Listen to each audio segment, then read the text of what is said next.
তারকারা কি সমালোচনাকে ভয় পান? ছবিজ অঙ্গনে সমালোচনা নতুন কিছু নয়। তারকারা যেমন আলোচনায় থাকেন, তেমনি তাদের কর্মকাণ্ড নিয়ে প্রশ্ন, বিতর্ক ও পর্যালোচনা ওঠে। কিন্তু সাম্প্রতিক সময়ে লক্ষ্য করা যাচ্ছে, যৌক্তিক বা তথ্যভিত্তিক সমালোচনাও অনেক তারকা সহজভাবে গ্রহণ করতে পারছেন না। বরং প্রতিবেদন প্রকাশের পরই আইনি পদক্ষেপের হুমকি, নোটিশ বা সামাজিক মাধ্যমে কড়া অবস্থান নেয়ার প্রবণতা বেড়েছে। এতে গণমাধ্যম কর্মীদের মধ্যে অস্বস্তি ও উদ্বেগ তৈরি হয়েছে।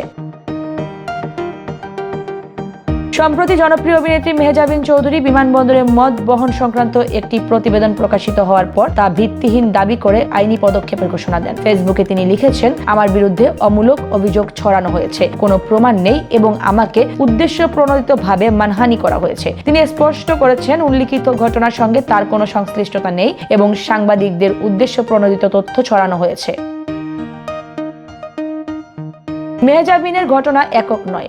2024 সালে চিত্রনায়িকা পরিমণি, 2023 সালে অভিনেত্রী তাসনিয়া ফারিন এবং একই বছরের তানজিন তিশা এরা সবাই সংবাদ প্রকাশের পর আইনি হুমকি দিয়েছেন বা সাংবাদিকদের সঙ্গে দ্বন্দ্বে জড়িয়েছেন। ফলে সাংবাদিকরা বারবার উদ্বেগে রয়েছেন কিভাবে পেশাদারভাবে কাজ করবেন।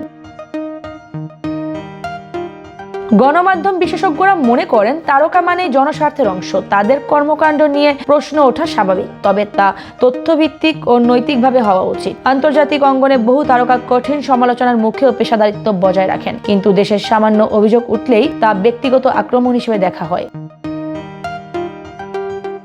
বিশ্লেষকরা বলছেন, আইনি হুমকি নয়, তথ্য ও যুক্তি দিয়ে প্রতিক্রিয়া দেখানোই পেশাদার মানসিকতা। সমালোচনা গ্রহণযোগ্য না হলে শোবিজ অঙ্গনে ভয়ের পরিবেশ তৈরি হয়, যেখানে প্রশ্ন করা ও গণমাধ্যমের স্বাধীনতা দুটোই ঝুঁকিপূর্ণ হয়ে ওঠে। সুস্থ শোবিজের জন্য সমালোচনাকে গ্রহণযোগ্যভাবে নেওয়া এবং যুক্তি প্রমাণ ভিত্তিক প্রতিক্রিয়া দেখানো অপরিহার্য।